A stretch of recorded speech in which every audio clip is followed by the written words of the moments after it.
Assalamualaikum warahmatullahi wabarakatuh. Perkenalkan, nama saya Elia Hana dari kelas 11 IPA 2 nomor absen 9. Di sini saya mau membahas tentang sistem reproduksi pada manusia. 1. Sistem reproduksi laki-laki. Organ reproduksi laki-laki.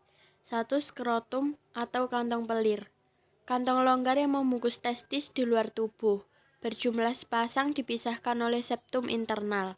2. Testis. Mengandung tubulus seminiferus sebagai tempat spermatogenesis. Di dalam tubulus seminiferus terdapat sel-sel batang atau spermatogonium, sel Sertoli memberi nutrisi bagi spermatozoid, dan sel Leydig menyekresikan hormon androgen.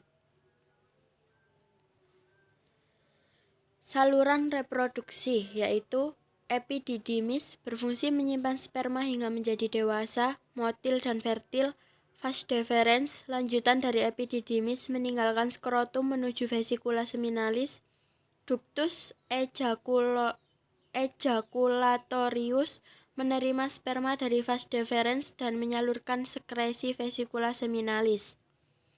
Uretra, saluran kelamin dari kantong semen dan saluran pembuangan urin dari kandung kemih sampai ke ujung penis.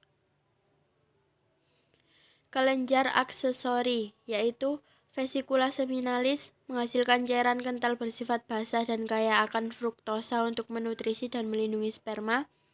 Kelenjar prostat menghasilkan cairan basah menyerupai sisi yang akan meningkatkan motilitas sperma pada pH optimum 6,0 sampai 6,5. Kelenjar Cowper atau bulbouretral menghasilkan cairan bersifat basah yang mengandung mukus atau lendir untuk pelumasan. Penis terdiri atas akar, badan, dan glans penis, berfungsi sebagai organ kopulasi serta pengeluaran urin dan semen. Glans penis banyak mengandung saraf sensoris. Jika terdapat rangsangan seksual, pembuluh darah yang mengisi badan penis akan terisi penuh oleh darah menyebabkan ereksi. Titik kulminasi aksi seksual laki-laki ditandai dengan ejakulasi atau penyemprotan semen.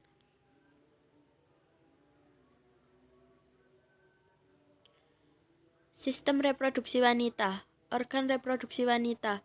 Ovarium atau indung telur. Berjumlah sepasang di rongga pelvis atau panggul, berfungsi sebagai tempat oogenesis serta menghasilkan hormon estrogen dan progesteron. Tuba Fallopi terdiri atas bagian infundibulum, ampula, dan ismus sebagai tempat fertilisasi. Uterus terletak di antara rektum dan kantung kemih. Dindingnya tersusun dari perimetrium, miometrium, dan endometrium. Endometrium berfungsi sebagai tempat implantasi zigot dan pertumbuhan janin. Vagina. Tabung fibromuskular berfungsi sebagai organ kopulasi serta jalan aliran menstruasi dan jalan lahir bayi. Vulva, organ genitalia luar yang terdiri atas mons pubis, labia mayor atau bibir besar, labia minor atau bibir kecil, klitoris, vestibula, orifisium uretra, dan mulut vagina.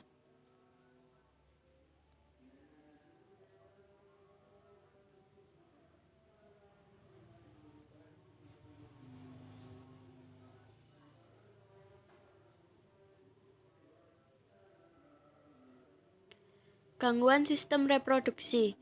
Gangguan sistem reproduksi pada wanita.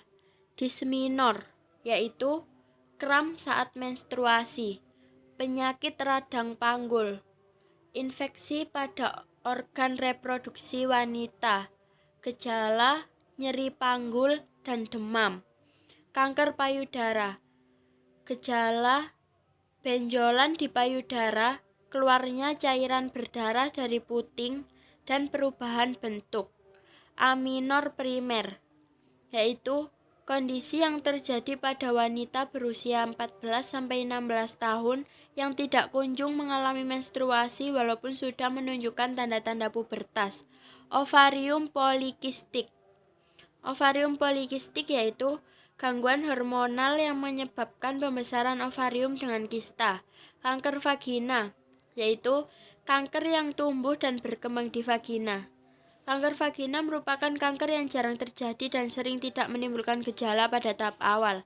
Endometriosis, yaitu suatu gangguan pada jaringan yang biasanya melapisi rahim tumbuh di luar rahim. Penyempitan tuba falopi menyebabkan sperma tidak dapat bertemu dengan sel telur di dalam rahim. Kondisi ini bisa mengakibatkan gangguan kesuburan. Molahidatidosa, yaitu tumor non-kanker yang berkembang di rahim akibat kehamilan non-viable. Mioma uterus, yaitu daging tumbuh non-kanker dalam rahim yang dapat muncul selama tahun-tahun masa subur seorang wanita. Gangguan sistem reproduksi pada laki-laki.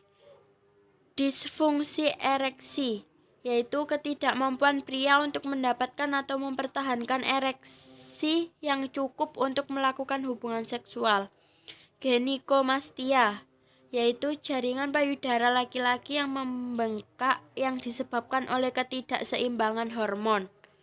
Kanker penis, yaitu suatu penyakit saat sel-sel kanker terbentuk pada jaringan penis. Hipogonadisme, yaitu kegagalan gonad, testis pada pria dan ovarium pada wanita untuk berfungsi dengan baik. Kriptokridisme, yaitu testis yang belum pindah ke kantong kulit di bawah penis sebelum kelahiran. Uretris, yaitu peradangan pada saluran yang membawa urin dari kandung kemih keluar tubuh. Orkitis, peradangan pada testis akibat infeksi bakteri dan virus. Prostatitis, yaitu pembengkakan kelenjar berukuran kenari kecil atau prostat yang menghasilkan cairan sperma. Teknologi sistem reproduksi. Amniosentesis, teknik pengambilan cairan amnion untuk dianalisis secara genetik dan biokimia untuk mendeteksi kelainan genetik.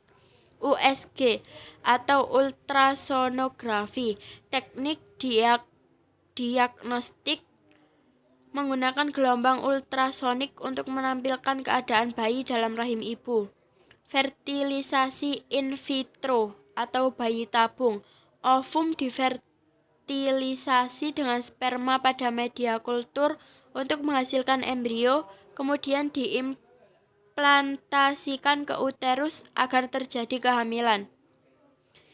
Sekian dari saya. Apabila ada salah kata mohon maaf sebesar-besarnya. Wassalamualaikum warahmatullahi wabarakatuh.